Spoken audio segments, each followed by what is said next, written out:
안녕하십니까. 김정은 네가 죽느냐 사느냐는 이제 전적으로 너 하기에 달렸다 하는 제목으로 말씀드리겠습니다. 북한은 지난 2일 탄도미사일과 대공미사일 등 25발의 미사일과 100여 발의 방사포까지 포함해서 그날 하루 동안에만 미사일과 방사포 120여 발을 소나기처럼 퍼부었습니다. 3일에는 동해상으로 대륙간 탄도미사일 ICBM으로 보이는 장거리 탄도미사일 1발과 단거리 탄도미사일 2발을 발사했습니다. 장거리 탄도미사일은 고도 2000km로 약 750km를 비행하다가 상공에서 소실돼 실패한 것으로 파악됩니다. 이처럼 북한은 요즘 마치 미친놈 날뛰듯 하고 있습니다. 어제 오전 11시경부터 오후 3시경까지는 북한 군용기 180여 개의 비행 항적이 식별돼 그 대응 조치로 우리 공군의 F-35A 등 80여 대의 전투기가 긴급 출격했다고 합참본부가 밝혔습니다. 합참에 따르면 북한 군용기는 전술조치선 TAL 이북의 내륙과 동서해상 등 여러 지역에서 활동한 것으로 포착됐습니다. 우리 공군은 F-35A 등 80여 대를 포함한 우세한 공중전력이 긴급 출격했고 후속 지원 전력과 방공 전력을 통해 만반의 대응태세를 유지하고 있습니다. F-35A는 기관포가 장착된 스텔스 전투기입니다.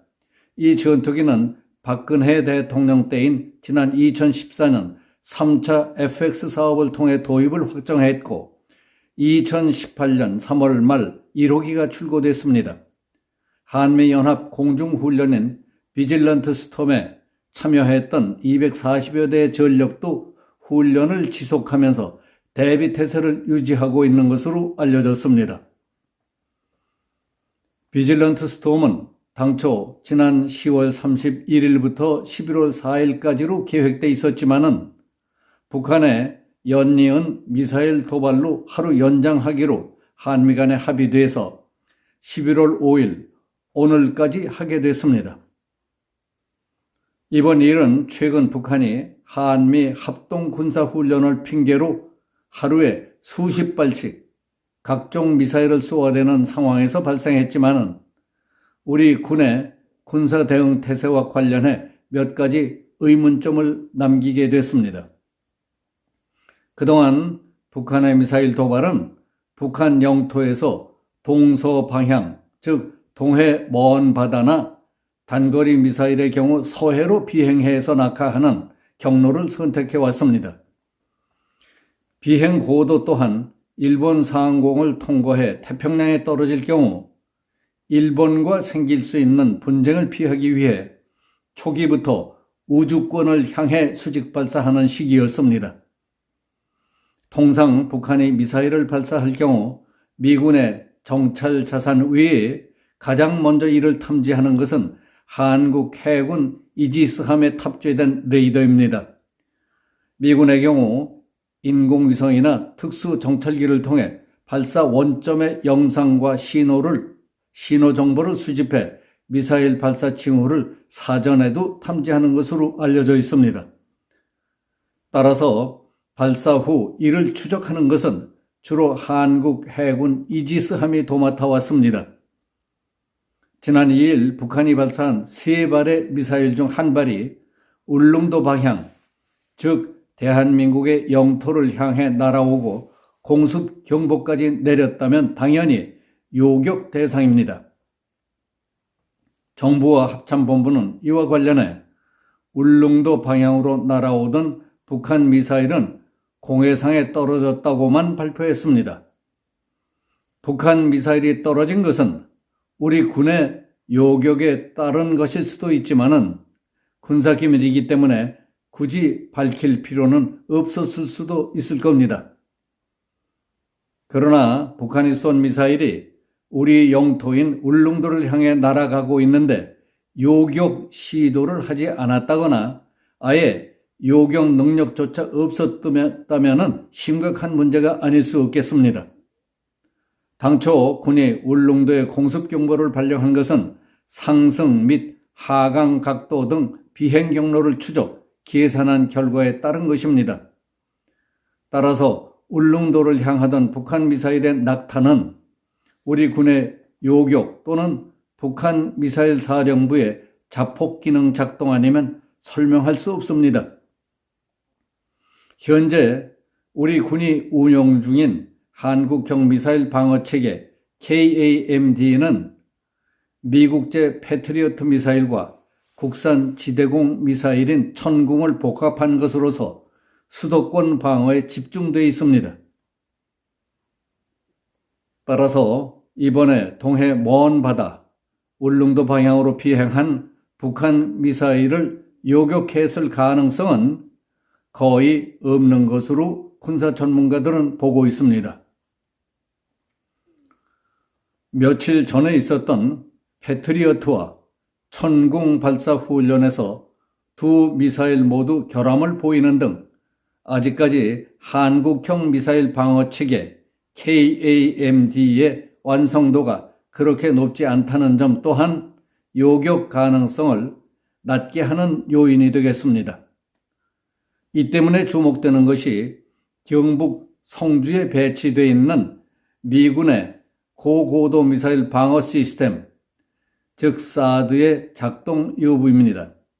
하지만 사드 미사일의 최대 사거리는 200km 정도여서 무기 전문가들은 사드가 이번에 NLL을 남하한 북한 미사일을 사드 기지에서 탐지했을 수는 있겠지만은 요격은 불가능했을 것으로 내다보고 있습니다. 우리 군은 북한의 핵과 미사일에 대응하기 위해서 한국형 미사일 방어 KAMD 체계와 병행해서 유사시 북한 핵과 미사일을 선제 타격하는 킬체인 전략을 갖고 있습니다.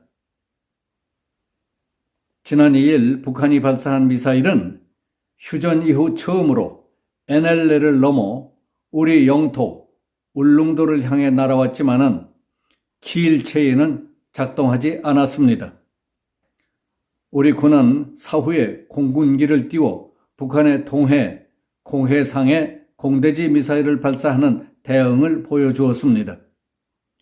북한의 미사일이 우리 영토로 날아오는데 왜 킬체인 전략에 따른 대응을 하지 않았는지는 상식적으로도 의문이 들게 하는 대목입니다.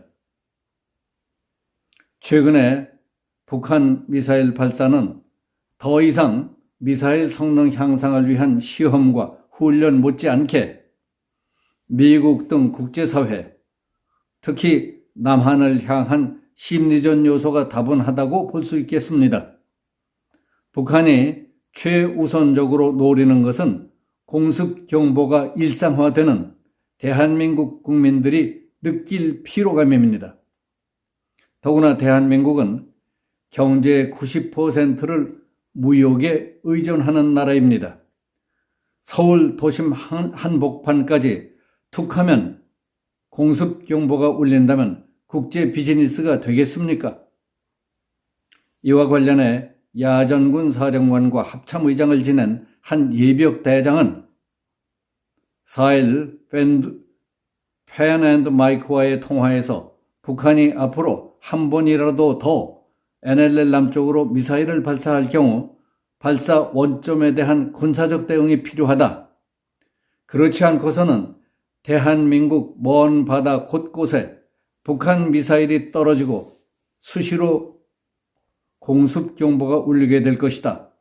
우리가 전쟁을 너무 두려워하면 전쟁보다 못한 공습 경보가 일상화된 나라에서 공포의 노예로 살게 될 것이라고 경고했습니다. 그런데 정신이 번쩍 들게 하는 기적 같은 소식이 전해져 왔습니다.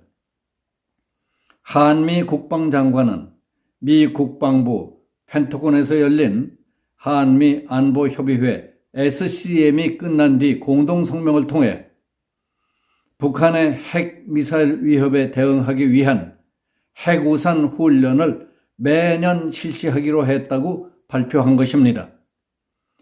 이종섭 국방부 장관과 로이드 오스틴 미 국방부 장관은 현지 시간 11월 3일 공동성명을 통해 북한의 핵미사일 위협에 대응하기 위한 핵우산 훈련을 매년 실시하고 미국의 전략자산도 한반도에 항상 배치하는 수준으로 전개하기로 합의했다고 발표했습니다. 오스틴 장관은 미국이나 동맹, 우방국에 대한 어떠한 핵공격도 용납할 수 없다.